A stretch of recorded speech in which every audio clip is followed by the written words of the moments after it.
Greetings from Stanage Pole. This is Stanage Pole. There it goes. All the way up there. Stanage Pole. This is the halfway point on my 14 miler today. Second one of the week. We're into the peak training phase. 9 weeks of long runs and hardcore scenery. Lovely.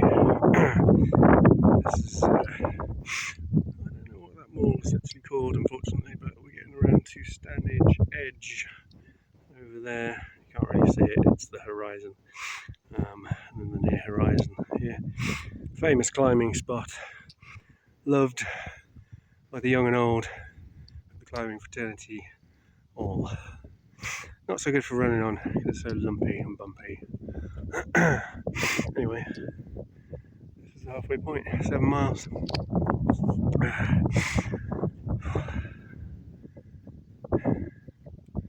Sheffield. Well, actually, I think that is a power station. I also think it's Drax, but I might be completely out of date there. Anyway, can't really see it, but Sheffield's about there. Where that smoke is.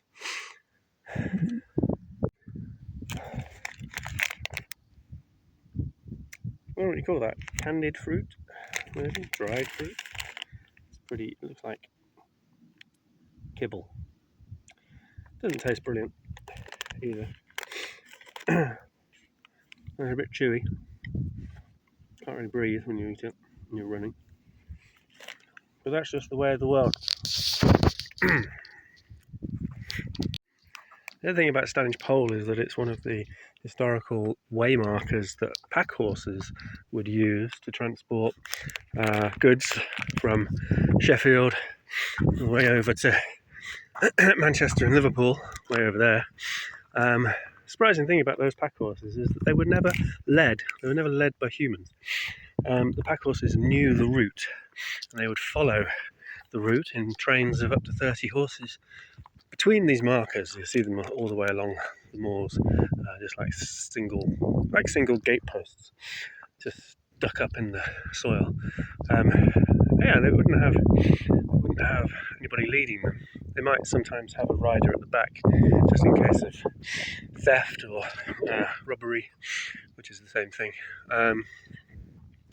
But they knew the way, and they knew enough to stop as well. They'd stop for the night, graze, and kick off again in the morning, and then they get loaded up with, well, you know, probably slave-produced goods at one point, tobacco and sugar, as well as other things, and then clip-clop all the way back to Sheffield, where I guess they probably got loaded up with cutlery and other silverware and steel goods, which then went back over to Manchester and Liverpool and off across the Atlantic, or down the Atlantic to Africa maybe at one point.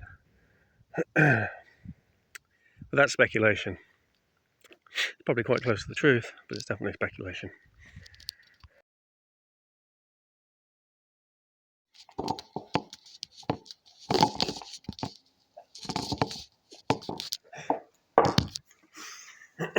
I just want to say thank you to Catherine at Primus Silver for sending me one of their race vests for training. Really looking forward to trying this out. It's also got a trekking pole quiver that comes with it, which will be pretty useful, I'm sure. So yeah, thanks very much to Catherine at Silver.